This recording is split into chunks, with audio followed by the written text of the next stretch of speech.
This is Democracy, a podcast about the people of the United States. A podcast about citizenship, about engaging with politics and the world around you. A podcast about educating yourself on today's important issues and how to have a voice in what happens next. Welcome to our new episode of This is Democracy.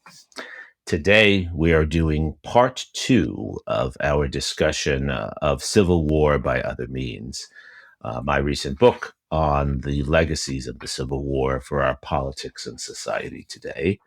And I am very fortunate that my partner here, Mr. Zachary Suri, is going to interview me yet again on the book. We covered the first half of the book or so in our last discussion, moving through the assassination of Abraham Lincoln and the challenges of bringing the Civil War battles to an end with continued conflict and resistance far from the battlefields within American society, within the remaking of American society after the war. We're going to continue that conversation today. Zachary, are you excited for our conversation? Yes. Even more important, are you excited for your birthday today? Yes, very much so. Zachary turns 18 today. It's wonderful. Happy birthday to you. Okay. So, as always, we will start with the birthday boy's poem. What is the title of your poem today, Zachary? The People Interrogate the Spirit of Democracy. I like that title. Let's hear it. Oh, that the coaches halted in the lane to look us in the crying eyes that drain. Instead, they run and gallop past. They kiss the dog. They pay us last.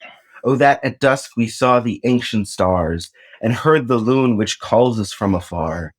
The smokestack in its bellows holds no haunting songs, but empty holes. We fill the holes with thoughts of love, with glimpsings of a better way, with achings and a doodled dove. We'll find them all once more some blessed day. Oh, that indecent wounds would stay unhealed, but welts would fold and disappear. Do tell of all you've heard and said, then loose me, for I must to bed. And the spirit said, in ages when the darkness swells and silt leaves salt in all our wells, I've left a crust of bread for you. In the cold and snowing hours, do not fear to reach for it, and with your fingers take a bit and eat among the flowers. In ages when the ether heaves, and you can hear it in the eaves, I've left for you a song. When time's held us for far too long in the depths of ancient ruins, sing it like the woodland loons to the ghosts, the spectral throngs. But while I'm here, take heart and hope, and do not perish like the pious Pope with all too few, too little wrongs. So this poem, Zachary, is almost in the Shakespearean meter, isn't it? Yes. That's great. What is your poem about? Well, my poem is really about how impatient we can become, maybe waiting for our democracy to renew itself, but also how difficult it is to confront our history when there seems to be so many more immediate problems, so much more immediate suffering around us, and yet how important it remains to keep experimenting and remain committed to this experiment in democracy. Right, despite the distractions and the delusions and all of the things that push us away from what really is the most important issue. Right? Yeah, for sure. Great. Well, the floor is yours to put me back in the hot seat and walk us through Civil War by Other Means, Zachary. Well, let's jump right in where we left off, I guess. So in your 5th chapter of Civil War by Other Means, which everyone should buy, you discuss the ways in which congressional Republicans attempted to reassert a much more radical Reconstruction through the United States Army and through the first major civil rights legislation. In what way, then, did the political fight to shape Reconstruction change America's democratic institutions? So it's a great question, Zachary, because there was indeed a fight over what Reconstruction would mean. One of the important points of the book is that when wars end, the questions, the dilemmas only grow. Wars don't resolve many things. Wars actually move us to a different point in the debate. And so it was clear that Northern Republicans had control of the now reunified and reunifying government. But there were still a lot of questions over what that would look like. What role would former slaves play in American society? What role would former slave masters play? And the debates among Republicans really turned not just on inclusion in the South, but also inclusion in the North, where there were large free pre-Civil War and now post-Civil War communities of former slaves, immigrants, and others. The Civil Rights Act of 1866, which Andrew Johnson as president vetoed, and then his veto was overturned by Congress, created a basis for natural-born citizenship and a basis for basic protection under the laws for all citizens. That became the foundation for the 14th Amendment, which, of course, is one of our most important amendments. These laws and others like that created a basis for more equal citizenship. The problem then became that of enforcement, and Congress still relied primarily on the president to enforce the law. And you had with President Andrew Johnson a president who was dead set on not enforcing the law. You also had members of Congress, even within the Republican Party, who did not want to go too far in the enforcement of these laws. So much of the debate after the Civil War in those early years was a debate about how far to go in inclusion and what role the federal government should play in the enforcement of those laws. Right. And Congress took increasing authority over the United States military as Andrew Johnson sought to stymie many of their efforts. And you write in the book that, quote, the military gave African Americans a chance, end quote, ensuring limited political and economic freedom for former slaves. To what extent then did the nation building mission of the U.S. Army, as outlined by Congress in the Reconstruction Act of 1867, succeed? It's a great question. So what happened after the Civil War was the president of the United States stood in the way of enforcement. That's exactly the opposite of what the Constitution presumes. The Constitution presumes the president will enforce the laws. As a consequence, Congress had to find a way to enforce its laws by getting around the president. And what Congress did was constitutionally questionable, which was to try to take away the president's commander-in-chief powers, really, and work directly with the U.S. military, specifically Ulysses Grant, who was the commander of American forces, the chief general of American Union forces. Congress created 5 military districts under Grant's authority, with different generals like Sheridan and Sherman serving as the heads of those districts. The districts created military tribunals. In many cases, these districts not only tried in the military tribunals violent racist actors who were not tried in local courts, they removed elected officials, they enforced voting laws, they accompanied and protected African Americans and others who were voting, and they were doing this in response to congressional orders. Congress worked through the Secretary of War, Edwin Stanton, who then passed on instructions to Ulysses Grant. During this entire process, President Andrew Johnson was trying to countermand those orders and even tried to fire many of Grant's generals. He wanted to fire Sherman and Sheridan and others. And he also tried to fire eventually Secretary of War Edward Stanton, which triggered the impeachment of the president. What's the key point here is that Congress, for a number of years, from 1866 through 1868 or so, moved to enforce the laws itself through the military. The military played a crucial role, and African Americans, former slaves, were central to that. There were more than 100,000 who were in the Union Army. It had mixed results. The Army had the capability to do this and protected the election of many African American officials and the participation of African Americans in rewriting state constitutions. But the areas where the Army was not present were areas where it was very difficult to enforce congressional law. And as the size of the Army reduced, as Congress at the same time reduced funding for the military, it was harder and harder to enforce these laws. And you mentioned the impeachment of Andrew Johnson. In your book, you devote a whole chapter to this very unique political moment, which is often overlooked, or at least in past decades, was overlooked by historians as a sort of political anomaly. Why do you see this moment as so important in understanding this period after the Civil War? And do you maybe see the politics of 1868 as parallel to our own in some way, a sort of example of the kind of politics that arises when we have two distinct visions of democratic participation. The impeachment of Andrew Johnson is fascinating, not simply because it does resonate particularly with the first impeachment of Donald Trump, but because it's another moment in this period after Appomattox where Americans, especially American legislators, are reinventing what democracy means. There had never been an impeachment of a president before. Andrew Johnson is impeached in 1868 because he has repeatedly undermined the law as instituted by Congress. He has repeatedly done that. And the triggering factor, as I mentioned before, was his effort to fire Edwin Stanton, who was the Secretary of War, who had worked with Congress to try to enforce the Congressional Acts of 1867 and others. Andrew Johnson claims appropriately that as president, he has the right to nominate members of his cabinet and to remove them as he wishes. Secretary of War Stanton had been inherited from Lincoln, and so he is claiming that he has the right to remove him. Congress does not want him to remove Stanton because Congress wants to use Stanton to continue to enforce the laws of 1866 and 67, the Civil Rights Act, the constitutional amendments, et cetera. And so we have this conflict over who has authority over the enforcement of the law. When Johnson removes Stanton, Stanton initially refuses to leave, claiming Johnson's removal of him is illegal.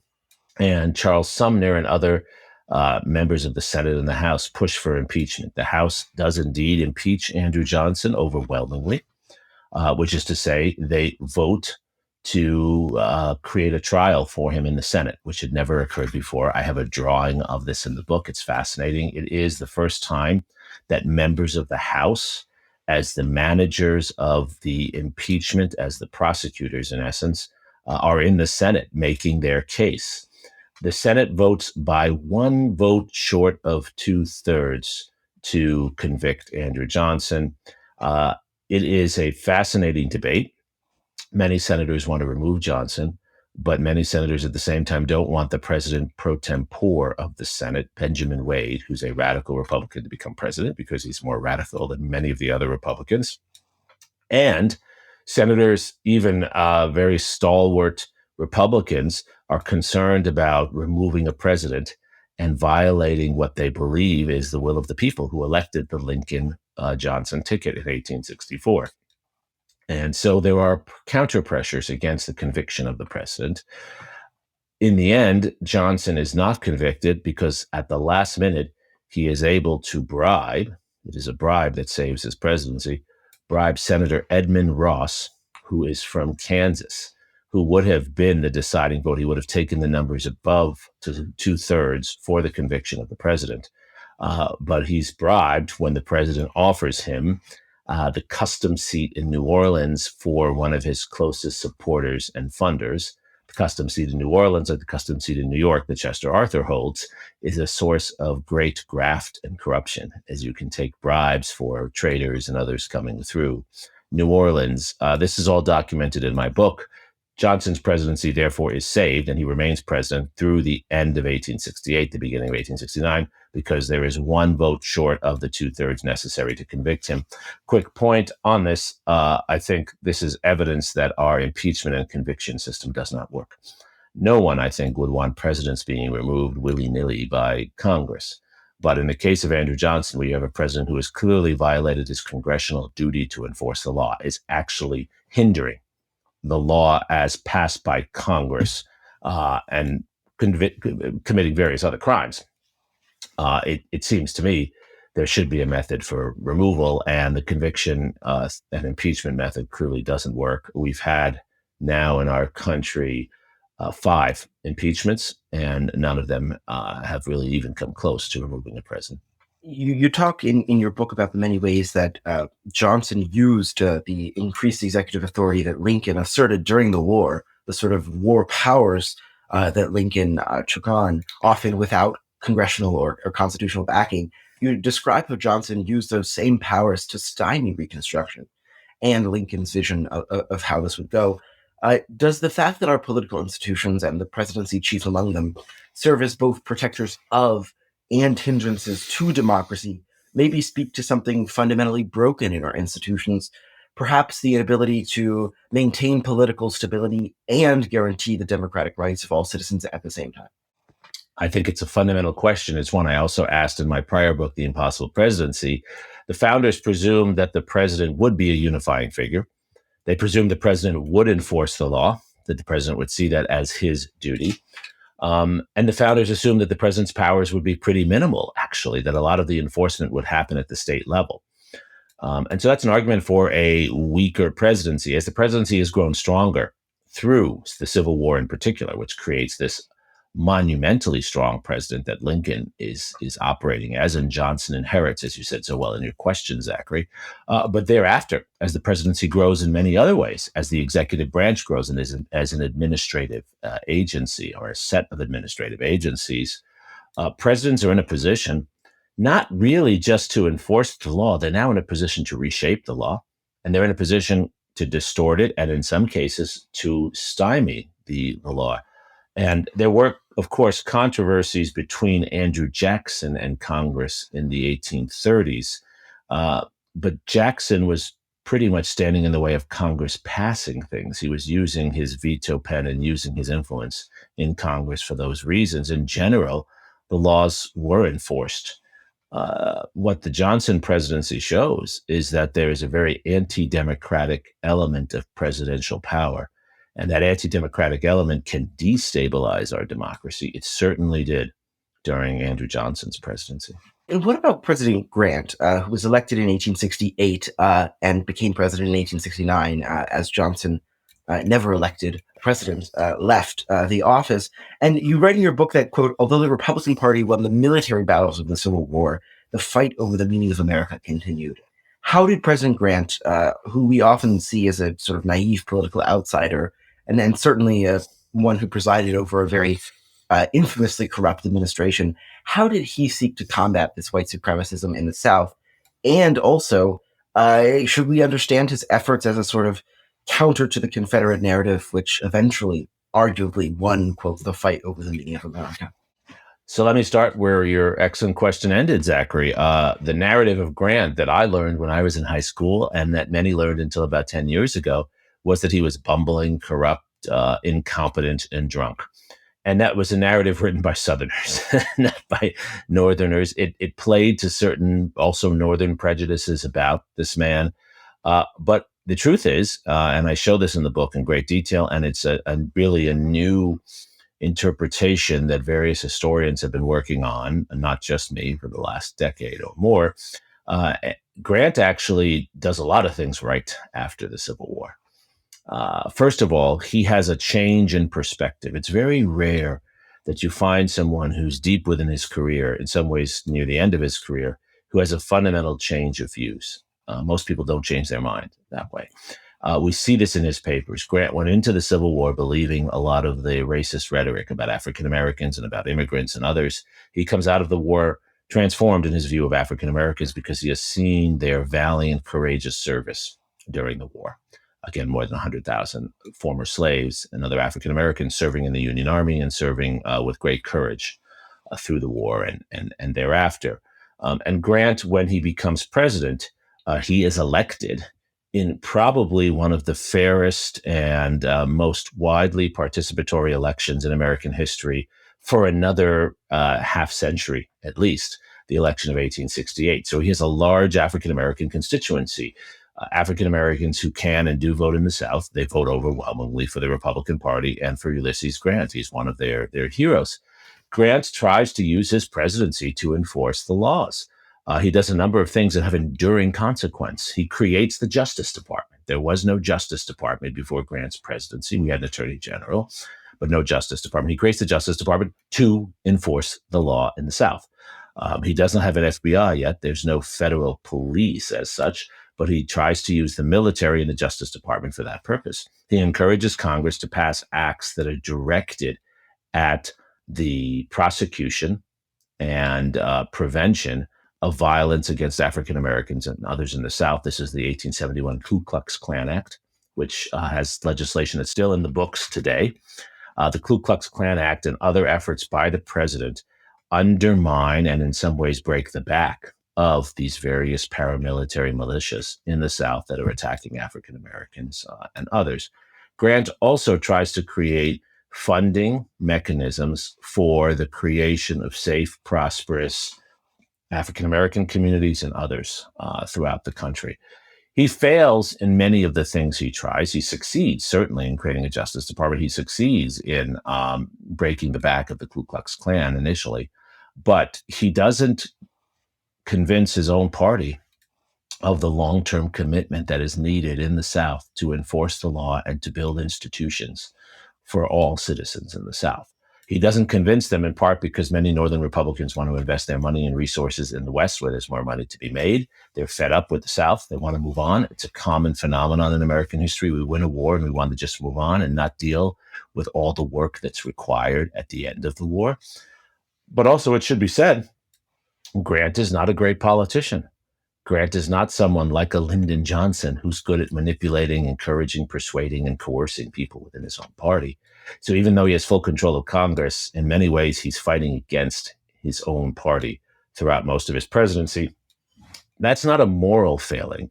It's often a failure of judgment, but really what it is fundamentally the recognition he himself comes to that he's just not a politician. Even though he still wants to remain president, he actually wanted to run a third time. His skills are not political persuasion. And as a president, even with your own party in power, you need to be able to persuade people. Yeah. Let's talk about the politicians, though, because you have a very interesting narrative of the election of 1876, the infamously contested election, which results eventually in the military withdrawing from the South prematurely. And you discuss how this election led to a conciliatory politics in 1877 with the eventual accession of President Rutherford B. Hayes.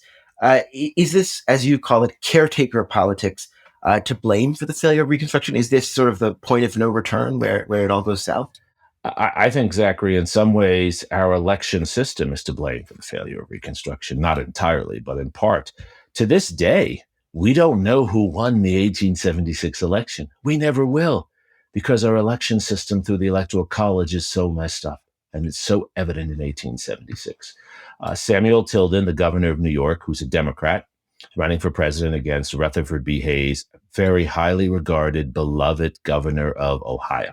So if the governor of Ohio is a Republican, governor of New York, Democrat, running against one another. Tilden, the governor of New York, wins more votes total.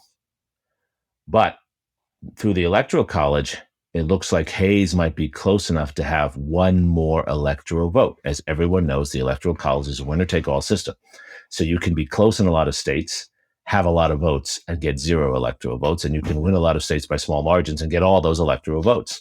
The 3 states that are disputed, where it is so close, it's very hard to know who actually had more votes, are South Carolina, Louisiana, and, of course, the state that is always at the center of our electoral controversy, Zachary, Florida, right? So in those 3 states, South Carolina, Louisiana, and Florida, it is very, very close, the Republican and Democratic votes, and there are legitimately disputed votes. There are cases where it appears someone voted 2-3 times. There are cases where the ballot can't be read. There are cases where a ballot seems to be faked. There are all kinds of things. So let's be clear. There is no fraud in our elections today. There was a lot of fraud in elections in 1876. And voter suppression. And voter suppression, of course. So in those 3 states, it's hard to know, depending how you count the ballots, which you include, whether Hayes or Tilden won. Each of those 3 states had a Republican governor at the time of the election. The Republican governors in each of those 3 states certified the electoral votes for Rutherford B. Hayes. So Hayes had one more electoral vote, and it looked like he would become president. The Democrats refused to accept that. And that actually leads to the creation of the Electoral Count Act, by the way, of 1887, which was to try to institutionalize certification of elections and worked for about a century or so. But here's the thing. The Democrats refused to accept presidency of Rutherford B. Hayes. They refused to certify it in the Senate. And so this goes to a really period of dispute and uncertainty President's supposed to be inaugurated in March. We get to January, February, we still don't have a president. From November to January, February, an electoral commission is created of 15 individuals, including 5 Supreme Court justices, 8 Republicans, 7 Democrats on the commission. The 8 Republicans say Hayes won. The 7 Democrats say Tilden won. You see, partisanship is nothing new, Zachary. So what happens then? Negotiations behind the scenes, including John Sherman, William Tecumseh Sherman's brother, who's a Republican senator from Ohio and close friend of Rutherford B. Hayes. These negotiations produce an agreement wherein the Democrats will accept Hayes as president in return for Hayes's commitment to stop the enforcement of many of the Reconstruction Acts, and in particular to remove the last Union forces, the last Army forces from occupation in the South. People also forget Hayes provides promises of money to the South for infrastructure. The states' rights, white citizens who want the government out, they actually still want government money. So everyone wants government money. It's just a question of who's the money for. Is it for the former slaves or is it for the white elites in the South? This process of getting a president selected basically empowers Southerners to hold the country hostage, and it debilitates Hayes from actually doing the work he wanted to do as president, which was to enforce the Reconstruction Acts. He can't do that. And he can't do that because he had to make these agreements in order to get into the office. And so as president, Hayes, who's a very good man, I talk about it in the book, no one remembers much about Rutherford B. Hayes, he tries to move on. He tries to bring the country together, but he can't address the core issues because the core issues of resistance to enforcement of the law in the South are issues that he's promised not to address, and his presidency hinges upon basically accepting lawbreaking in the South. So our election system actually undermined the very role the president should have played at that moment. So do you think then that maybe the answer for our politics today, which I think many people rightly or wrongly would see as parallel to this politics in some way, shape, or form, do you think it requires maybe a more serious political reform, something that goes beyond simply an election, and maybe the expansion of the Supreme Court, a shift in the way that we conduct elections, or possibly new constitutional amendments along the lines of the 13th, 14th, and 15th? Is that how we renew our institutions, maybe? Hell yes. Absolutely. My point in my book, my fundamental point, is that our institutions develop in the years after Appomattox, in the years and decades after Appomattox, in ways that sometimes embrace democracy, embrace the end of slavery, but quite often push against basic democratic practices and empower forms of behavior, including paramilitary violence and resistance to the law, that undermine democracy. In all periods, we don't see those cancers, those distortions at work because we often have leaders who don't weaponize them, who don't use them. But when they're there sitting in our institutions and when the circumstances create controversy, these distortions and cancers placed in our institutions after Appomattox, they actually undermine the functioning of our democracy. They leave us weakened. They leave us far more divided than we have to be. And that's what we see with the process of our elections since then. That's what we see with gerrymandering. That's what we see with inadequate enforcement of anti-violence and anti-extremism in our society. That's what we see with all kinds of encouragement for continued racism, continued non-inclusion within our society in many ways. And most fundamentally, it's what we see with a system that elects and creates representation that doesn't actually represent all people. So I'm a believer that our institutions have many good things they do, protections for free speech that make it possible for us to have these conversations. But our institutions since 1865 have also embedded very anti-democratic, dangerous practices. We need to reform those institutions. We need new constitutional amendments, and we need fundamental institutional reform. And I believe that a younger generation can make that happen. We can start by creating an amendment to protect everyone's right to vote, to make it harder for states and other communities to repress the vote as they do repeatedly. We can do this by creating laws that limit gerrymandering. All of these are steps we can take that are fundamental, they're realistic, and they're essential for what I would say would be truly post-Civil War politics. Otherwise, we're stuck in Civil War institutions and Civil War politics. I know that one of the biggest influences for you in writing this book was actually a conversation we had with Susan Neiman many, I think, years ago at this point. And her book, of course. And her book, Learning from the Germans. And you write in your concluding chapter that, quote, learning history is really about hearts and minds, teaching ourselves to look beyond appearances and probe deeply into who we are as a society. And you conclude, we have lots of good work to do. Is this then the Vergangenheitsaufarbeitung, or working off of the past, that the Germans have embraced?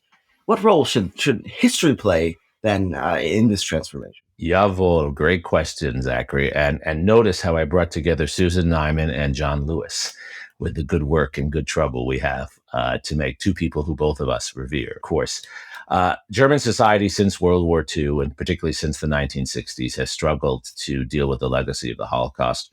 And they've done it imperfectly, but they have made a concerted effort since the 1960s to educate themselves, to understand, not necessarily to condemn themselves, certainly not, but to build a thriving, prosperous, strong democracy that recognizes and has self-consciously learned from its shortcomings, its very grave shortcomings, its genocidal shortcomings. The United States is in, of course, a different situation, and our history is different. But we do have a deep history, not just of slavery, but of anti-democratic, violent, white supremacist behavior in our past. And it is still in our institutions. It is still residing in many elements of our society. That past, even though most people don't consciously embrace it, that past is there because our institutions were built, the whole point of my book, by people who embrace those ideas. So the institutions still reflect them. It's sort of like in your family, you might have family practices that were started by your grandparents, and your grandparents aren't around, but those family practices reflect some of their attitudes, and that might be good or bad. You have to revisit that. You have to revisit that. We no longer, at least in our Reform synagogues, seat women and men separately. That was a tradition we used to have, inherited from the past. We changed that, not because we were disrespectful of the past, but because we had worked through that history. We understood what it meant and what it did, and we wanted to make appropriate change. It is crucial for a society to examine itself, examine where it has come from, even the uncomfortable experiences, because those help us to understand what we're doing today and to then adjust what we're doing today to be better in line with our own values. When you don't teach the uncomfortable past, you prevent yourself from understanding how it influences you today, and you prevent yourself from changing it. Ignorance of the past reinforces the injustices of the past. I love our country. I know you do too, Zachary. I believe our country, it has been an important and great democracy in the world, and it can only remain so. It can only be better if we examine both our accomplishments and our shortcomings, and we self-consciously try to take that knowledge into the adjustment and reform of our institutions today. That's what Susan Neiman is talking about. The Germans have done to some extent. They're such a different society from what they were even in the late 1940s and 1950s. We have to do some of that work today. That's really what my book calls for. And I know, Zachary, this is something you've thought a lot about. So in our close, I want to turn it back to you. How do you think about Vergangenheitsaufarbeitung, working through history in our country today? How do you think of this particularly as now an 18-year-old trying to chart a future for yourself and for our country? Well, I think it offers a model because it's not a sort of Vergangenheitsaufarbeitung is not a story of sort of self-loathing or a sort of like collective guilt. Even if that it should be morally, maybe that is required to renew political institutions. One must not learn to hate those institutions. One need recognize solely the ways in which history shapes those institutions and work consciously to undo that in the places where it holds them back. And this renewal doesn't have to be something scary. And I think that a sort of collective recognition of our own history can, in some ways, be unifying in the long run. And can you just give us a quick example of that, of how you think about that happening in our society today? Well, I think that, for me at least, I think that the way in which we teach history now, or at least the ways in which we're beginning to teach history to young people, I would say a sort of shift in perspective when it comes to the teaching of history has begun slowly across the country, or at least in certain pockets. I think that offers a way forward, because if we have a society that understands its history from many different perspectives, then we have a society that's able to look at its institutions critically and favorably at the same time. I like that, and I hope my book Civil War by Other Means is a little part of that story, that it contributes in some ways, and I hope all of our listeners will have a chance to read my book, as well as to hear you, Zachary, as Austin youth poet. I know you have a number of events coming up, and I hope people will look on the website for Austin Youth Poet and find your event so they can hear you not only on the podcast, but hear you in person as well. Congratulations on your 18th birthday. Thank you. And great questions today. Thank you, Zachary. Thank you to my publisher. And most of all, thank you to our loyal listeners for joining us for this episode of This Is Democracy.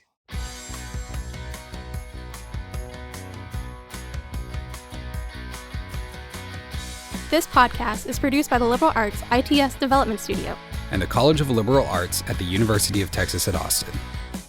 The music in this episode was written and recorded by Harris Codini. Stay tuned for a new episode every week. You can find This Is Democracy on Apple Podcasts, Spotify, and Stitcher. See you next time.